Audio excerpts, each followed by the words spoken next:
Like any field, and especially any science field, fitness is always evolving.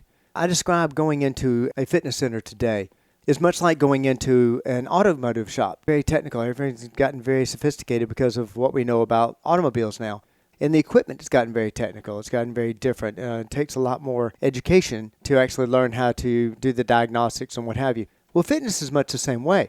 With the advancements of the field comes advancements of the equipment, and everything gets much more difficult as far as putting together workouts and understanding how to actually make the best of your time in a fitness facility, which is why we always hire individuals that have a degree in the field. But what are those degrees, and what do they mean? What are the different exercise degrees, and what do they learn when they're actually studying that today on the Personal Edge Fitness Podcast? Welcome to the Personal Edge Fitness Podcast with Garrett Williamson. Health, wellness, exercise, nutrition, and a whole lot more.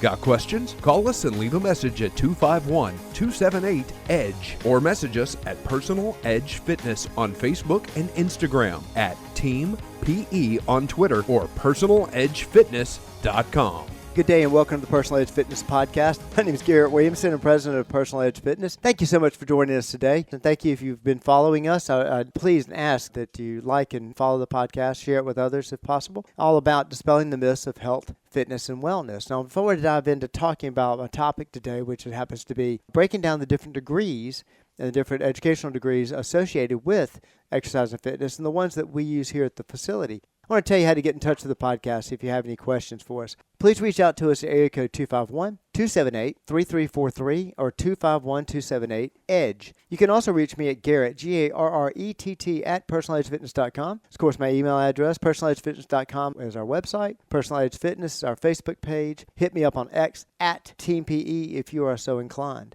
I came up with the idea of this podcast after having Dr. Kathy Fuller on our podcast last week. I hope you caught that. So enjoyed having her back in town and actually sprung it on her last minute to be a guest on the podcast. But we are very blessed with a relationship with many people in the health and wellness field. Very, very, very talented, highly educated individuals. I've had several of them on the podcast.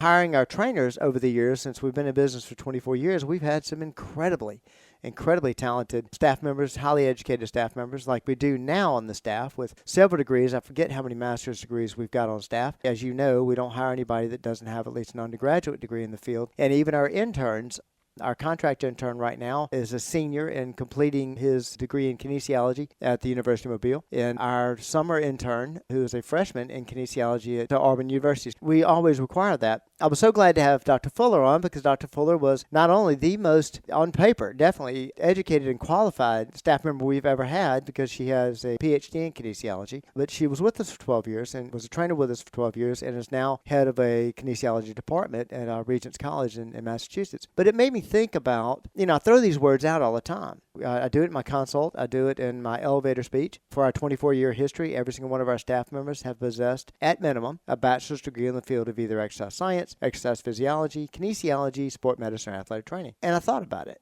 Do you really know what those fields are? I say them all the time. They're probably words you've heard before, but exactly what are they? I mean, they're impressive. They sound really good. I have to tell you, in a consult, it sells very well, but what are they? Is there really some substance there? And why do we require them? And what's the difference between that and a certification? And we talk about, you hear the phrase certified personal trainer. I'm sure that's something you've heard if you've been around the fitness field for any amount of time. You've heard certified personal trainer. The reason you don't hear licensed personal trainer, like you hear licensed massage therapist, licensed physical therapist, licensed occupational therapist. Our field is an unlicensed field, and I've said that many times. It is not regulated. We don't have to have a license to do what we do, and that's good and bad. Bad, as you've heard me say many times, because good, you heard me say many times that I'm not a big fan of the government being involved in anything I do. But bad because, pretty much any Tom, Dick, or Harry can call themselves a personal trainer, and many do. That makes it, as far as I'm concerned, it makes it dangerous. And you'll see why as I go through what these degrees entail and the education that are behind the individuals that are our instructors here at Personal Edge Fitness. And because of how complicated the field has gotten and what is being advertised that personal trainers can do and how they can help you, this field has branched heavily into the rehab field. And that's where, that gets very technical. It's very hard for me to understand how you can learn all of what we work with. We have a podcast coming up in a few weeks. We're going to do it with Gary Zakutny, who's head of our rehab side of it, our sport medicine side. We're actually going to go over the many afflictions, rehabilitations, disabilities that we've dealt with, and I think you're going to be amazed to see what we've worked with. And it's hard for me to understand how somebody that has a weekend certification could actually handle that when you're up against the background that our staff has.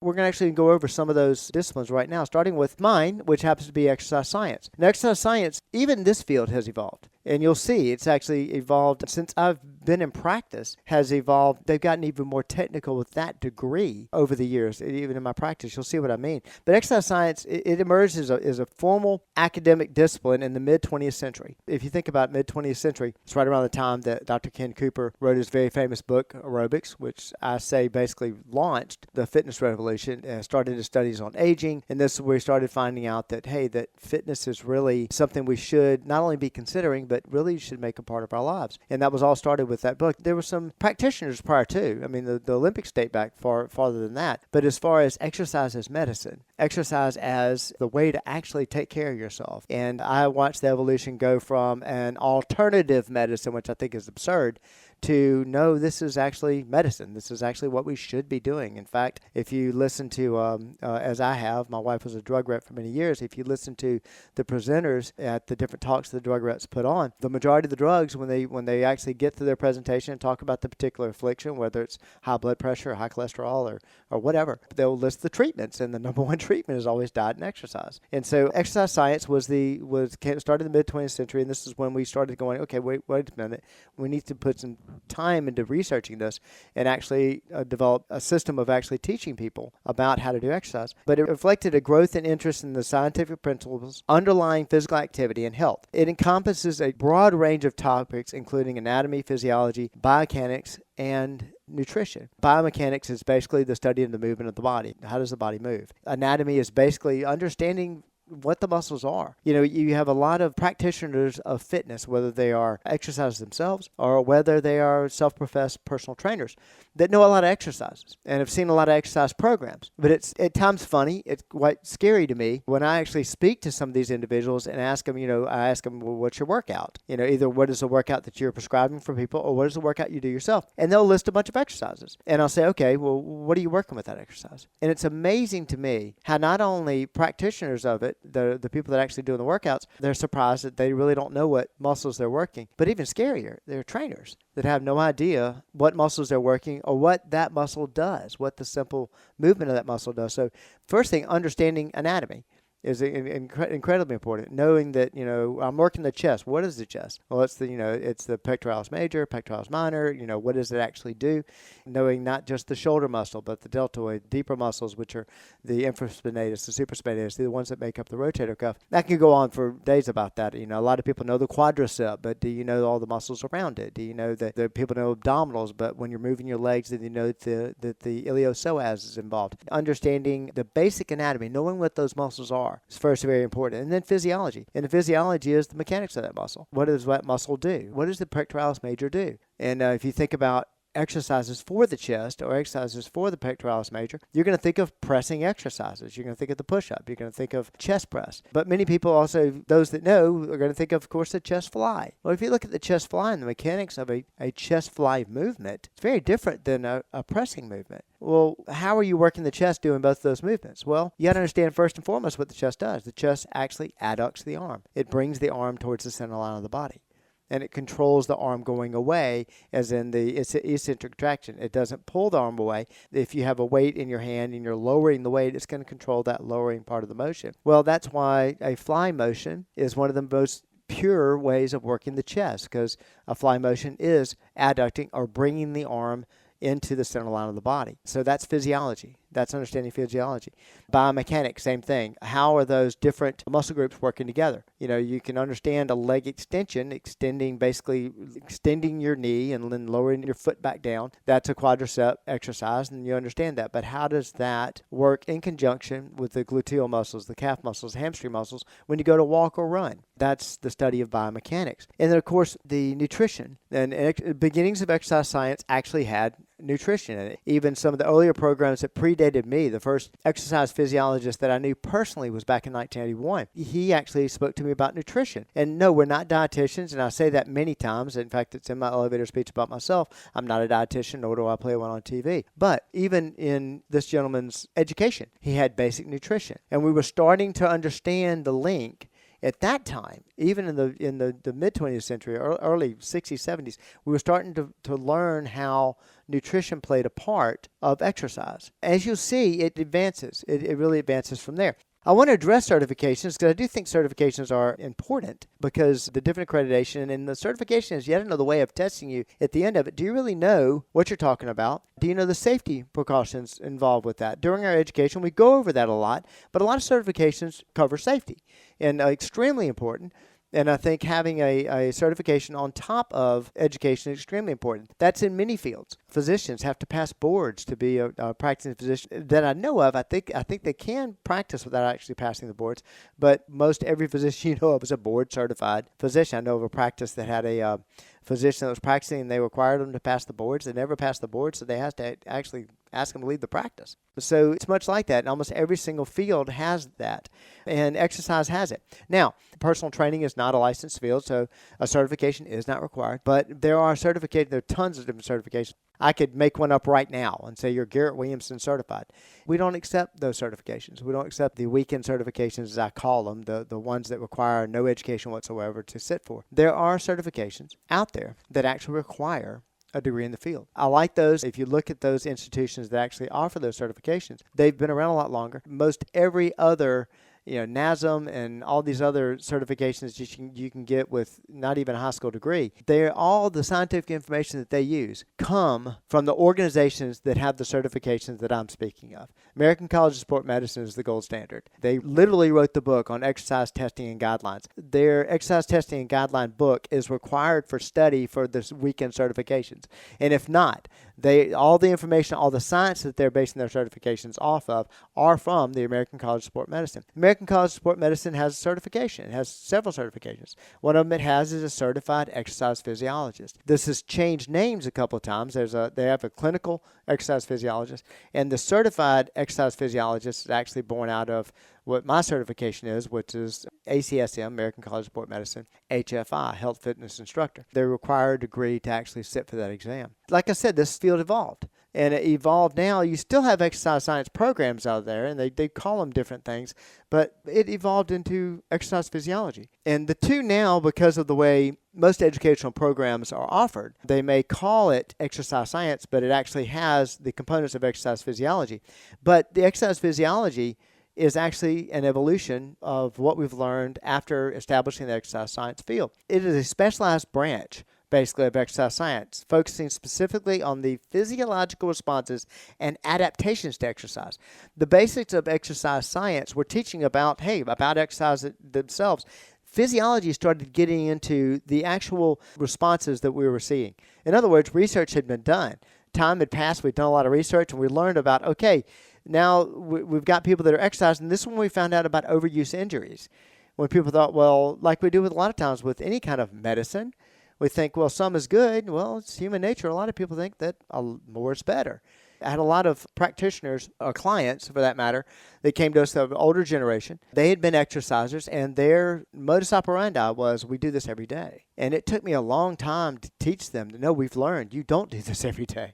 You're not going to fully break down a chest muscle and then turn around and fully break down a chest muscle again the next day within 24 hours. You're not going to do that. You're going to have a rest and recovery because we understood physiology, which was, again, the adaptive responses to exercise. Physiology, the coursework involved in that, advanced exercise physiology. You had basic exercise physiology and exercise science, but these are much more advanced. These are basically based on these studies that I'm talking about, which are always going on. They're going on right now. Thank God. We're still learning more and more about it. I've actually said it on the podcast before, which I believe that we're doing a lot of research on recovery right now, and I fully believe, and again, Garrett's opinion, but we've been able to speed up recovery. And I think that we will eventually learn so much about recovery and how the body responds to it that we will be able to fully recover the body within 24 hours and do another workout the next day. And so you're moving forward even faster. That hasn't happened, but I believe we're getting to that point. Cardiovascular physiology. This is something, again, this was very popular when I was in school, and especially when I was getting my master's degree. Cardiac rehab became a thing. In fact, at that time, a lot of professors were training their students and really pushing them towards cardiac rehab, which is a huge field.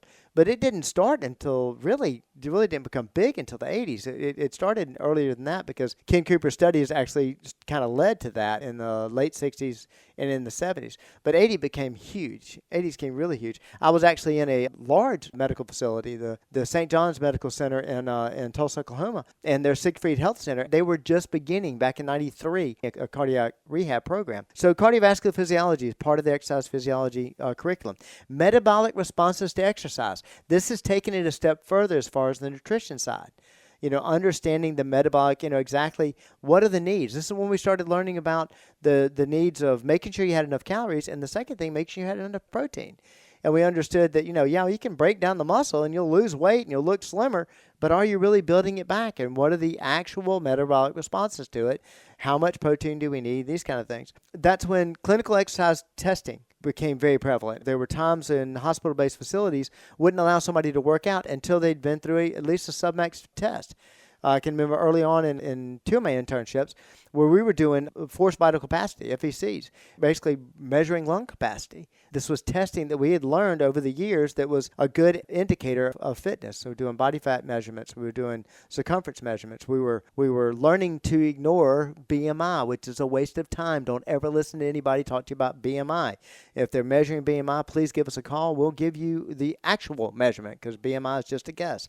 At that time, we started studying, in exercise physiology, the research methods. We learned back in the late 80s, early 90s about some exercise that was a very famous test that was done on eccentric contractions. Eccentric contractions are when you're lowering the weight, when the weight is going back to rest. If you're doing a pull-up, an eccentric contraction is the part where you're lowering yourself down. When you're doing a bench press, is when you're pushing the weight, lowering the weight back down, is the eccentric contraction. There was a very famous study about eccentric contractions, and actually somebody died during the study. And so understanding the practices and research methods were very important because we were training the next generation of clinical exercise physiologists. These are the people that are doing the research that we're getting the information from. Certifications for that, again, another one, ACSM. ACSM has a certified clinical exercise physiologist, and that's a certification strictly for exercise physiology. Then that field evolved even more, evolved in kinesiology. And this is what I love about it is the fact that, and I want people to understand, is this is a science. It's ever-changing. And so we are continually developing the degrees. I'm an ACICS evaluator, and that's an American Accrediting Council of Independent Schools and Colleges. And that is every single university, every single school program out there that has undergraduate and graduate degrees that are recognized have to have an accrediting agency. The agency actually goes into the school and does an evaluation of the programs to see whether or not they're accredited. And they're not accredited, they can't get loans, they can't get student loans, and basically it's not a recognized degree. SACS is the accrediting council for South Alabama, for University of Mobile, for United States Sports Academy. ACICS happens to be Independent Schools and Colleges. I've been evaluated for them for several years, and I would look at different curriculums, and I would see the evolution of the curriculums. It was amazing to me how they were evolving. Kinesiology is yet another evolvement. Kinesiology is derived from the Greek word kinesis, which means movement. It began as a formal study in the early 20th centuries, integrating aspects of biology, anatomy, psychology to understand human movement. Nothing works without the brain. I don't know if you think about Washington. Maybe that may be the exception to the rule. But nothing works without the brain. Human movement does not take place without the brain to be involved. That is where you actually get the communication through the nerves to send it to the muscle, tell the muscle to move, or to stop, or whatever. And so we started researching and understanding the psychology of it. In kinesiology, major coursework, motor control and learning. That starts in the brain. Motor control was it biomechanics of human movement. Again, this is an advancement of basic biomechanics. Exercise and sport psychology. Very important. We tell people all the time here, first and foremost, all of our fitness is based on what I've talked about before, which is live age. There's no such thing as the live age. There's no such thing as time passing on a calendar causing deterioration. There is such thing as the live age. The live age is the ridiculous concept that time passing on a calendar actually causes deterioration. It's not true. It's an absolute lie. Anybody telling you that's lying to you. It is actually controlled, your ability is controlled by 4 simple things. I've said it many times: fitness, nutrition, lifestyle, and the most important, which is mindset. And this is where we started actually adding the mindset, the mind, the psychology of exercise. The neural basis, even going farther in the kinesiology study, neural basis of movement. This is when we found out that balance isn't just, something that you lose because time passes on a calendar or you got a weakness in your leg, that's why you're imbalanced. No, actually, is your cerebellum being stimulated like it was when you were playing sports? If it's not being stimulated now, then your balance is going to be off. The neural pathways aren't going to be developed. They're going to deteriorate. You can develop again, but they're going to deteriorate. This is where kinesiology, we started to actually study all this. So the certifications associated with it, really associated with kinesiology, and this certification somewhat predates kinesiology. Or actually the when we started doing that as a degree. The gold standard, I feel, is American College of Sport Medicine because they actually provide the information for all the research, for all those certifications. But one of the best, and it's been up there, I'll put it up there with ACSM, and a lot of people will say, no, NSCA is higher than ACSM. Hey, that's fine. Both of them are fantastic. But the National Strength and Conditioning Association, which has been around for 50 years plus, has a NSCA Certified Strength and Conditioning Specialist. This is known as CSCS. It is one of the hardest certifications to get, and it's one of the best certifications. And again, a certification you can't get unless you have a degree in the field. Now that covers exercise. That's where we are: exercise science, exercise physiology, and kinesiology. We take it a step further because we do a lot of rehab work. And I urge you to stay tuned. In a few podcasts, we're going to have Gary Zakutny on, who's head of our athletic training and head of our rehab. And we're going to talk about all the different disabilities that we have worked with and all the different injuries and what have you that we've worked with in the past. You can be amazed at what we've worked with. And even, forget about certified personal trainers. Even exercise science, exercise physiologists, kinesiologists know a lot about rehab, but really to take it to the next level, you're going to have to go into athletic training and sport medicine. And that's why we've been hiring athletic trainers and sport medicine professionals since 2003. We just signed one. She was on a podcast not too long ago, Kaylee Burkett. And Kaylee's one of our athletic trainers. She was the female athletic trainer for female sports for track, volleyball, and I believe 1 or 2 others for Tulane University. And her background is in athletic training because we do so much rehab work. Athletic training dates back to ancient Greece, but as a formal academic discipline, it gained prominence in the early 20th century. A lot of this stuff, if you look at it, right around early 20th century, because they were trying to worry about injuries. That's why athletic training was developed. Mid 20th century is because we started figuring, hey, exercise is a good thing to prevent these injuries. All around that same time is when they all came out. This focuses on injury prevention, diagnosis, and rehabilitations in athletic populations. Now, you would think, okay, so they just work with the athletes. Absolutely not. In fact, the large majority of the work that our athletic trainers do are with our general population. Coursework, injury prevention and care. Therapeutic interventions. They basically, okay, now we got an injury. What do we need to do as far as therapy for it? Do we need to ice it? Do we need to heat it? Do we need to stretch it? Do we need to use a Theragun on them or whatever? This is what they study. Clinical evaluations and diagnosis. In a typical athletic training situation, they're not allowed to do diagnosis. They can do evaluations. They have to work under a physical therapist care or a physician's care, so they don't actually do the diagnosis. As a personal trainer, they can actually do diagnosis. And so they actually will have people that have an injury, and they'll come in to see us to see what's wrong with it. And many times they've been referred to, whoa, okay, wait a second, this is an ACL tear. I know that's what it is, and we'll send them to an orthopedic surgeon or something more advanced that we don't do here. But several times it's a pulled muscle. It's something we can do. They can actually prescribe a rehabilitation schedule. They're actually trained to do a lot more than we do here at the facility because it's illegal. They're trained in ultrasound. They're trained in E-stim. And as a personal trainer, unless they were working under physician's care or under physical therapist care, the athletic trainer actually can't do those things. So we don't play outside the lines. But there's a lot that we can do up until then, and even so much for even to go into the drug interventions of it. And you'll hear about that in a minute. The certification that goes along with that is commonly known as a BOC. Now, to the athletic training field is different. It's licensed. It is a licensed field. In order for them to do a traditional athletic training role, which is working on the sidelines of an athletic team, professional, high school, college, working in a physical therapist office, and actually doing rehab work prescribed by the physical therapist, they have to be licensed. A licensure is not required for them to be a personal trainer, but our athletic trainers do maintain their licenses because they still do a lot of rehab work on the field. And that one is known as BOC, and that's actually put out by the National Athletic Training Association. Wonderful organization. I always say he's the god of National Athletic Training, but really one of the foremost individuals involved in athletic training happens to be Dr. R.T. Floyd, who's out of University of West Alabama. And most athletic trainers know who that is, whether they've been even in the state of Alabama before. He literally wrote the book on it. He's a fantastic, I've had a couple of occasions to speak to him, and brilliant individual. Was head of the NATA at one time. I'm still sure he's still even on the board. But National Athletic Training Association has the Board of Certification, or BOC, and both of our current athletic trainers have those. I threw sport medicine in there. And the reason I threw sport medicine in there, most degrees aren't degrees in sport medicine anymore. Now they're athletic training degrees. And actually, the NATA has required the athletic trainer to go to a graduate level program. They have an undergrad in athletic training, but you can't be an athletic trainer now coming out of school. You can't sit for the BOC unless you have your graduate degree. But the earlier degrees were known as sport medicine. And still, I believe there are some classifications of sport medicine. Our most talented athletic trainer has a sport medicine degree. And sport medicine, very similar. It emerged as a distinct field in the mid-20th century, integrating medical, scientific, and therapeutic principles to enhance athletic performance and manage sport-related injuries. Sport injury management is in the coursework. Exercise prescription for special populations is actually involved in sport medicine. Pharmacology in sport medicine. This is why many of our athletic trainers in the past, they can't prescribe medicine, but yeah, they understand the effects of an anti-inflammatory in healing process.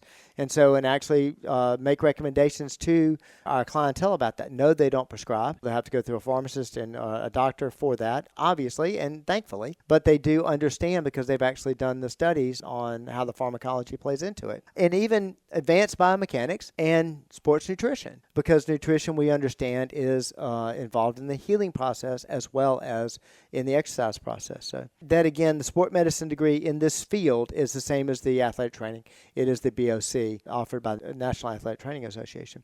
I did want to point out something that was kind of interesting. Exercise science, exercise physiology, kinesiology, these are typically exercise focused with some rehab. But when you get to the athletic training and sport medicine, it's heavy rehab.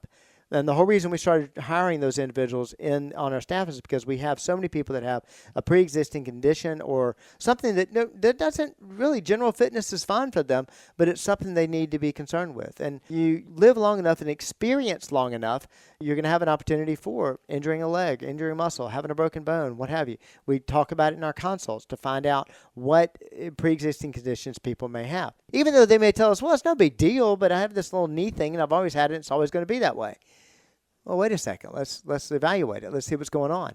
We can find a weakness, and we can actually help deal with that. We use our sport medicine and athletic trainers to do so. But I started this a second ago, but I did want to point out something kind of interesting, and that is the first university academy of graduate sport. In other words, classes that were dedicated to studying sport, studying exercise, and what have you. The first one that did graduate studies in that, master's degree level classes, and even doctorate level classes, was born out of the 1972 Munich Olympics, believe it or not. The gentleman who actually started the first academy of graduate sport went to the 1972 Olympics, and the U.S. team didn't fare very well. And he realized that there were just so many people uneducated about sport, about exercise, about developing. A lot of people that had coached, but they really didn't understand about developing athletes. And that happened to be the United States Sports Academy, which was founded shortly thereafter and is located right here in South Alabama. And I'm very proud to say I'm a graduate of the United States Sports Academy, an alumnus there. It was all focused, is all geared towards sport and what have you, and exercise. And there's several head coaches, several strength trainers. Sorry, my former guest on the podcast is wanting to add in a little bit, talking a bit during the podcast. My apologies. But there's several strength coaches that are graduates of the academy. And now, in order to coach at the collegiate level and even be involved in strength training programs at the professional level, even those institutions have understood the education now, and they are requiring. They will not consider somebody for a strength coach unless they have a degree in the field. They understand the education behind it. Doesn't matter if they've played football all their life and now they're going to be a strength coach. They understand the science that has gotten involved, and they want people to know this science. One of the very famous graduates of United States Sports Academy was Michael Leach. Sadly, he's passed away, head coach of Mississippi State. He actually, I don't think ever played the game of football, but he was very, very, very brilliant. But he needed to understand the mechanics of how everything works, so he actually got his graduate degree from the academy. You can understand why now we put so much an emphasis on education and why that has been our brand. I think it's bode well for us. It's the reason why we train over 400 sessions a week. It's the reason why our average tenure of a client is 350% better than the national average. And it all goes to this incredible staff, which is the most qualified staff in the Southeast. Listen, if you had any questions about this, please reach out to me at area code 251-278-3343. That's 251-278-EDGE. You can also contact me at Garrett, Garrett, at personaledgefitness.com. Personaledgefitness.com is our website. Personal Edge Fitness, our Facebook page. Hit me up on X at Team PE if you're so inclined. Being educated in the sport, being educated in exercise, having that background, having that knowledge, that is just one more way we help you reach a level of wellness. Thank you so much for joining me today, and I'll catch you next time. Thanks for listening to the Personal Edge Fitness Podcast with Garrett Williamson. Subscribe now and be a part of the show by calling 251-278-EDGE or message us on Facebook and Instagram at Personal Edge Fitness or at Team PE on Twitter, and visit us at personaledgefitness.com.